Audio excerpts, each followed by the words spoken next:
Good morning, guys. I hope your day has started off well, and I am so glad that we have finally made it to Wednesday because I spent most of my weekend doing home improvement project. Other than church on Sunday morning and then pick up soccer on Sunday afternoon, I didn't leave the house from Thursday all the way until Tuesday when I came to the office. We tore out carpet and laid new flooring in 4 of the rooms upstairs in our house, and man, it was quite the project. Once we got the carpet out, we thought it'd be pretty smooth, right? Just putting the new flooring down, making it look nice. What we didn't count on was the amount of nastiness that was underneath the carpet and the padding. Not to mention all the drywall mud and paint and stuff that was splattered all over the subfloor, and then the crazy amount of nails and staples and screws that the builders had used to make the squeaks in the floor stop. You know, my knees and my back felt like they aged 6 years in 4 days. It was horrible.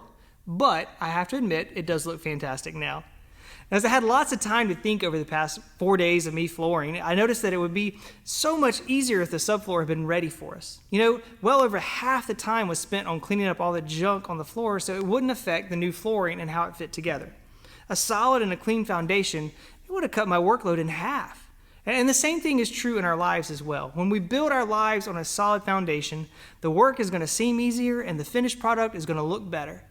Near the end of the Sermon on the Mount, Jesus shares these words with us. He says, "Therefore, everyone who hears these words of mine and puts them into practice is like a wise man who built his house on the rock. The rain came down, the streams rose, and the winds blew and beat against that house, yet it did not fail because it had its foundation on the rock."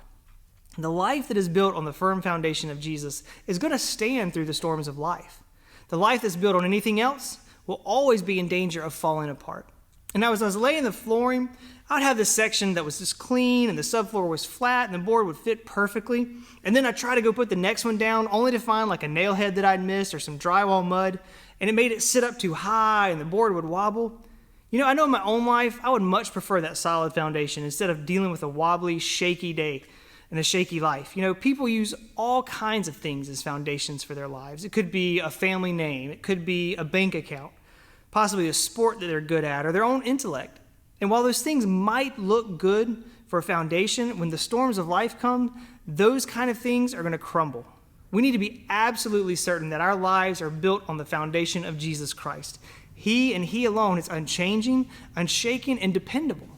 We're still going to face the storms of life. Matthew 7 never said that we wouldn't go through those storms, right? It just says that with the right foundation, we're going to make it through to the other side. I want to encourage you guys all today to make sure that your confidence and your life aren't built on the wrong foundation. It might be a great season for you right now, and I really hope it is. But those storms, they're going to come. And we all need Jesus as our foundation in those moments. Guys, have a great day, but please don't ask me for any help flooring anytime soon. A brother needs a break from some home improvement. We'll see you all soon.